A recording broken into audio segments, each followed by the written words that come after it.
O primeiro vídeo que eu fiz sobre o Rafa Moreira, lá em abril de 2019, saiu num ponto onde os olhares sobre ele já vinham mudando. Músicas como Volta Por Cima e VVS, onde ele repete "Já pensou se eu tivesse parado?", aponta nessa direção de um artista que saía de um lugar onde teve o rosto censurado, símbolo ainda que não direto, muito forte da rejeição que ele tinha recebido no período pós-Poetas no Topo, que para quem viveu aquela época parecia algum tipo de medidor muito relevante de como andava a nossa cena, e agora vinha se estabelecendo não só como um nome popular, mas assustadoramente relevante e influente. Eu digo que aquele vídeo já saiu no momento de maior aceitação porque talvez não fosse recebido do mesmo jeito 2 ou 3 anos antes. Talvez parecesse mais absurdo falar sobre ele de um jeito sério, e ironicamente agora existe uma demanda estranha por uma parte 2 do Odisseia Rafa Moreira, como se houvesse toda uma relação de satisfação em esfregar na cara das pessoas que... Bom, então, muito do que era motivo de piada pra vocês lá atrás, uma porrada de artista mainstream replica do Rafa hoje em dia.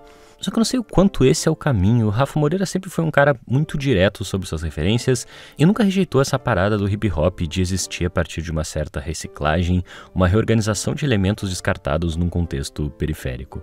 Me interessava naquele vídeo desvendar algum tipo de código das músicas dele, como se no fim das contas o trabalho do Rafa também não existisse plenamente como esse entretenimento do mais escatológico no espaço em que conseguiu ocupar, que já vale por si só. A gente salta uns anos no tempo e em outro curioso medidor de relevância moderno do rap, o cartaz da edição de 2022 do Festival Cena e o nome BC Ref, que é o que o Rafa usa hoje em dia, aparece como uma das atrações principais ao lado de Racionais MCs, referência que estampava uma das mixtapes dele lá atrás. Eu não tive a oportunidade de assistir o show inteiro, não fui no Cena nem nada, mas dá pra assistir alguma coisa pela internet e era o que faltava para organizar meus pensamentos e propor uma discussão que tente acompanhar o que o Rafa vem nos apresentando nos últimos anos.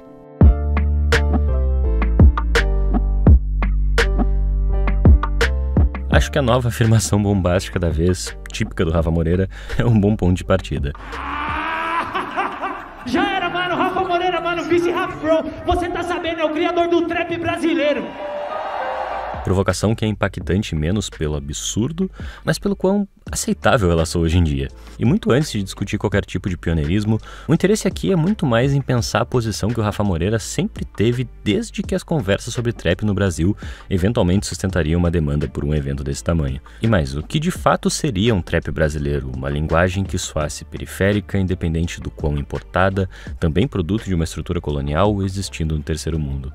Porque o que talvez o Rafa tenha sido o primeiro a evidenciar com toda essa potência, em um contexto de consumo de rap pela internet e tal, é que um diálogo tão dependente de engajamento e familiaridade, padrões tão rígidos do que é ou não de bom gosto, é que uma arte que não pretende buscar essa ideia abstrata de sublime, do belo, mesmo no hip hop, uma cultura que surge à margem, começa a se definir o que pode ser dito, como deve ser dito, e sem a gente perceber nos acostumamos com um ambiente confortável que às vezes está muito ligado ao que marcas e produtoras gigantescas consideram conveniente de promover, patrocinar, atrelar sua imagem para se manterem relevantes em um público renovado, mesmo que os valores ali sejam contraditórios. Mas acho que dei um tiro na sua avó é um pouco mais difícil de controlar. Uma arte que pretende existir fora dessa domesticação, que queira se manter imprevisível, livre e ainda periférica, parece que precisa invadir esse algoritmo primeiro atravessando certa ironia, para sequer a possibilidade de alguma verdade ali ser cogitada. Afinal, só eram aceitáveis as menções ao Rafa Moreira na maioria dos grupos e páginas nacionais se esse existisse ali para reafirmar os valores da vez, como piada, ao mesmo tempo que muito do absurdo das letras desse primeiro período do Rafa vinham de cantar uma conquista que ainda estava para acontecer. Essas músicas soavam inusitadas, mas também melancólicas em certa medida, porque o Rafa brigava mesmo com algumas paredes invisíveis muito antes da gente estabelecer um diálogo que acompanhasse essa contradição. O tanto que o rap se aproxima dos mecanismos de opressão quando começa a girar um dinheiro até um alcance que interessa essas grandes marcas, que retribuem vendendo a partir das imagens menos confrontadoras entre esses rappers algum senso de pertencimento, um espaço pro rap existir ali no canto dele, afinal agora dá pra ascender socialmente por meio da gente, que além disso estampa propagandas nossas com o rosto de um de vocês. A indústria cultural finalmente aceita o rap como parte do espetáculo. Por isso tem tanta força em uma vitrine desse tamanho. O Rafa repetiu que já cantava lá em 2018 sobre continuar independente. Eu fui demais, talvez não tinha tido minha vez. Se tivesse ouvindo aqueles que não queriam meu bem, eles não querem seu bem. Eu gosto como uma das primeiras músicas que ele solta no show é o feat com o Sidoca, outro artista de trap que surgiu propondo uma linguagem praticamente incompreensível, atravessando essa ironia do consumo pela internet, mas que foi recebido de forma muito mais razoável do que o Rafa pelo público. Mas ele traz isso pro show como se destacasse o que os dois têm de similar, trabalhos altamente estéticos, cheios de gírias, algumas autênticas, outras apropriadas, e a parte da letra do Sidoca que o Rafa faz questão de cantar na voz dele e enuncia: escapei de balas, cicatriz na pele. Quem me disse que eu nunca ia conseguir, não para de me seguir, aprende se for mentir. Como se diminuísse a distância entre essas duas expressões, a música do Sidoca também acessa algum sentimento na voz do Rafa, e o quão confortavelmente ele entrega a exata mesma demanda que o público do Sidoca se acostumou nos últimos anos. É parecido com quando ele canta o feat dele com a Recaide Mob no show, grupo gigante do trap que a essa altura até já voltaram a fazer música junto, começa a grande celebração da continuidade dessa narrativa, de caminho pavimentado para outros pavimentarem o caminho. Não demora para ele avisar que vai cantar algumas músicas antigas no show, várias daquele período logo depois da participação no Poetas no Topo 2, onde ele era o cara tentando se expressar, tentando comunicar alguma experiência particular, respondendo a toda uma tradição, abrindo os olhos do que era o mainstream do rap na época para a possibilidade de rimar diferente, quando interpretava a partir de características do trap aquele beat de boom bap. E o clima muda muito rápido, a música 6ix9ine que ele canta começa mal intimista, mas também é muito expressiva, cheia de imaginação. O trap como essa coisa que ainda consegue acessar uma selvageria, uma imprevisibilidade, expressar no mais particular que aquele artista consegue comunicar do que é viver naquele lugar. Totalmente produto e autêntico da cultura hip-hop, em constante negociação com a indústria, lembrando como antes de ter um hit, estourou no fone dos mais verdadeiros em todos puteiro, lembra do hit Bro e como estourou no norte. E essa é uma música da época da treta com o Menotod, quando depois de Suicídio, faixa que na época acompanhou todo um discurso de o público do rap tá se abrindo para outros estados, fora do eixo, disso a gente ficou com baco, sei lá, e pouco depois disso a discussão já voltava a ser um trap de São Paulo, trap do Rio de Janeiro, que explodia meteoricamente, e é nesse ponto da narrativa que o Rafa lembrava isso de ter estourado no norte, sempre se colocando à margem do discurso da vez, ainda que consciente desse discurso, do que precisava preencher para também acessar esse público. Uma música que, se ainda não agradou teu ouvido, é pelo menos muito rica para a gente pensar o contexto em que é produzida. Ele canta a história dele através desses sucessos do meio da carreira, como VVS, que são nostálgicos, mas também chegam em memórias de dificuldade, mesmo que extravasando aquilo de que um ano atrás ele estava quebrado, mas se levantou. E ainda era tão pouco perto do que ele conquistou agora, essa que é a magia da coisa. O Rafa falando como hoje chamam ele de rockstar, e ele repetia tanto aquelas gírias e era tão convicto do que queria dizer, não importa o absurdo, tinha uma verdade ali que uma parte da comunidade começou a adotar mesmo. Porque sempre foi uma forma de alegorizar o processo. Se por um segundo transbordava as cicatrizes, preciso esquecer do passado. A frase seguinte já é um absurdo. Derramo linha, não derramo lágrima. Afinal, esse já era um período de conquista desse nicho super fiel e engajado que ele tinha conquistado. E a gente é isso, Rafa, canta teu sucesso mesmo que uma hora não vai ter mais como ignorar. Derramo lean, não derramo lágrimas, é o tipo de frase a cara do Rafa Moreira, criativa, mas super direta também. O tipo de coisa que quem chegava nele pelo ridículo encontrava o que esperava, mas sem conseguir escapar da realidade que ele estava mapeando ali. Do tipo, sim, é exatamente assim que eu fisgo tua atenção, mas por cima de todas essas dores. Esses jargões tipo subo nas coisas porque eu posso, carregavam a irreverência e a rebeldia de quem ousava naquilo que era considerado de mau gosto para provar um ponto, ocupar um espaço.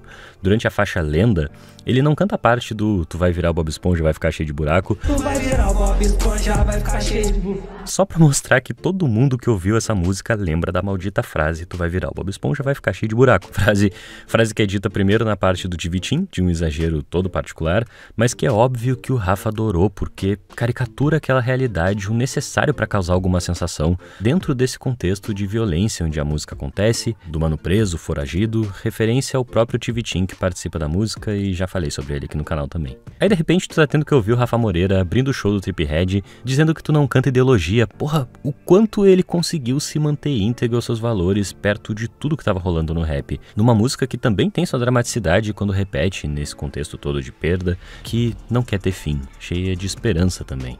Essa escolha de músicas dele ilustra a trajetória tanto quanto reimagina a imagem dele no palco do festival. Volta por Cima, durante essa celebração que é o show, começa intimista, como Começou Sozinho, Home Studio Um Sonho, Fone Um Beat Obscuro, Mixtape Nos Planos, e como deu a volta por cima quando não era entendido. E como eu disse, a aceitação já era maior nessa época, mas não é como se ele fosse realmente entendido, não é como se realmente admitissem naquela época o tamanho da referência que ele era. Fazia a transição para um negócio que pede por mais respeito, um negócio de transformação pela música mesmo. Quando ele dizia naquela época que achava normal outros rappers copiando ele, tentando ser igual, aquilo era muito mais uma provocação de um cara sempre muito direto sobre suas referências, como se dissesse: um dia vocês vão ter que admitir também. Sem mágoa, sem sentimentos, eu vejo como normal. A propósito, eu também magoei amores no passado. O Rafa dizer que sempre teve consciência de que alguns estão torcendo pela derrota dele podia parecer um exagero lá em 2019, mas no palco do festival isso ganha sentido como celebração desse artista que foi rejeitado lá atrás, mas agora provou seu ponto. Música cheia de cicatrizes, mas incrível de se ouvir. Olho por Olho, por sua vez, uma das faixas que lançou a Carrasta para um público mais amplo, tinha essa estética de conflito, determinado na guerra-estratégia, de quem precisa estar preparado para proteger o ouro, neurose pura. Sei com que eu corro, fase difícil, estrutura zero. Noite no estúdio, noite no tráfico. Um trap muito bem resolvido no sentido de pensar o lugar do artista, ciente das estruturas, uma posição toda confrontadora, é uma das grandes músicas do Rafa que apontavam para a direção que ele tomaria nessa fase mais recente da indústria. Sempre periférica, o que significa agora ele falar: meu mano, você não viveu isso? Tem uma chama ali que tá sempre acesa. É a melhor parte do hit bro, como ele fala. Tem aquele trecho do soquei um hater no shopping que falou bosta, é um negócio que tu simplesmente não consegue domesticar, sempre vai ter uma ponta de rebeldia nisso. O tipo de coisa que quando o público começa a se acostumar com o personagem, tem que se acostumar com essa parte também, não tem jeito.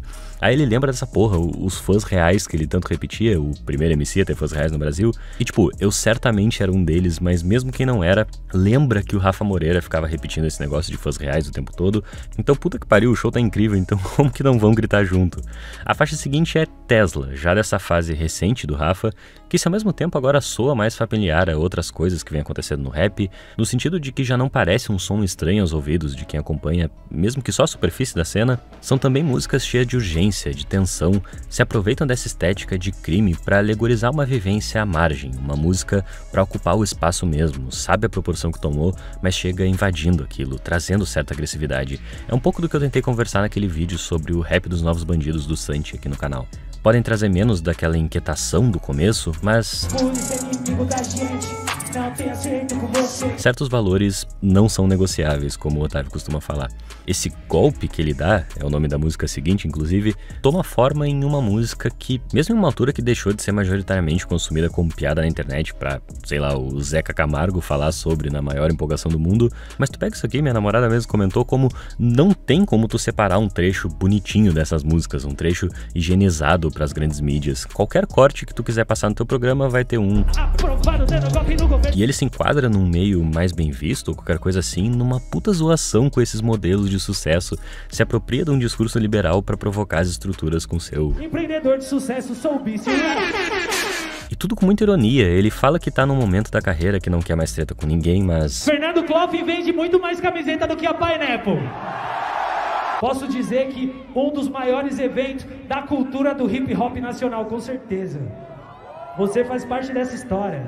Fala isso como quem diz, eu tô aqui, lidem com isso. Porque realmente, o Rafa conquistou essa demanda incomodando muita gente, batendo de frente com várias das instituições que iam se formando à medida que o rap ia sendo assimilado pela mídia e aumentando seus números, sempre do lado mais fraco. E hoje o passe dele é importante ao ponto de não ter muito o que fazer, a não ser arriscar ter ele no evento, mesmo com todo esse histórico. Tô em casa, quem diria, velho? É provocador, lógico, mas bizarro como isso foi visto como algo estranho à cultura hip hop em algum momento. E eu guardei a participação do Lil Harris no show para falar sobre essa outra maneira que o Rafa encontrou para continuar se renovando e ao mesmo tempo devolver algo para a cultura. Foi apostar constantemente em novos artistas, vários de vivências parecidas, mas de tudo quanto é canto, expressões regionais super autênticas, sempre uma outra forma de interpretar e trazer os elementos da cultura. O Rafa nessas músicas não só reage muito a esses caras, independente dos números que eles tinham, como também construía um ambiente que suportasse essas vozes tão particulares e tão expressivas, encontrando o que tinha de identificação identificação ali. Se hoje eu posso viver de música,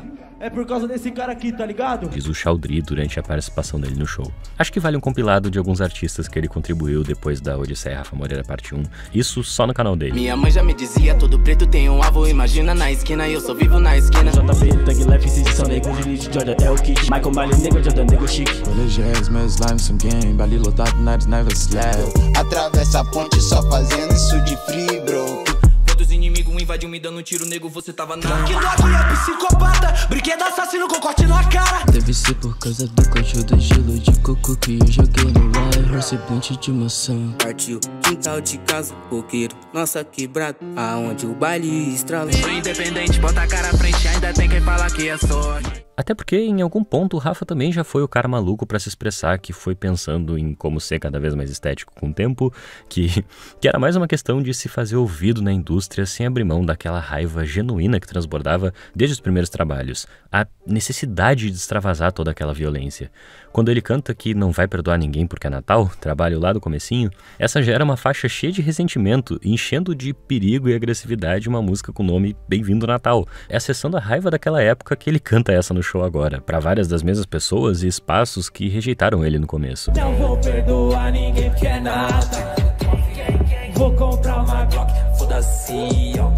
O lance é que ele ocupou e construiu, independente, esse espaço no mainstream onde ainda consegue se expressar nos próprios termos. É complexo, emocional e divertidíssimo o tipo de artista que pode apresentar qualquer tipo de coisa no próximo lançamento. Amor, eles não vão entender nós. Eu fui buscar o dinheiro e veio flash. Aí, já cantei numas batalhas de MC pra 2 pessoas assistindo, tocava pagode em boteco. Olha o que Deus fez com a minha vida, obrigado, Senhor. E falando em continuar independente, muita gente pergunta por que a gente não ativa aquele esquema de membros aqui do YouTube, e rapidinho para explicar para vocês, a plataforma fica simplesmente com 30% do arrecadado.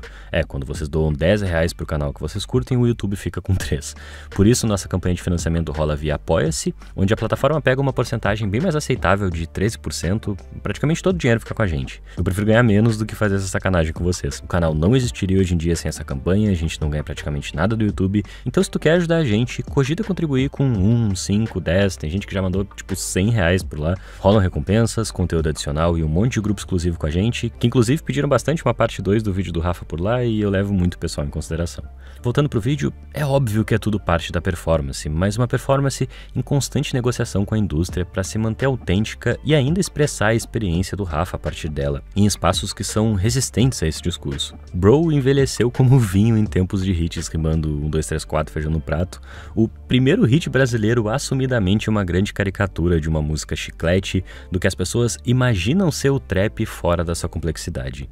Bro era criativa no máximo do estímulo e da artificialidade para não sair da tua cabeça, mas sem abandonar o enfrentamento, o lance de se provar dizendo: vocês podem achar ridículo, olha a bobagem que é isso aqui, mas todos os jovens agora falam minhas gírias e foda-se essas marcas de Playboy. Óbvio que é um dos pontos altos do show dele.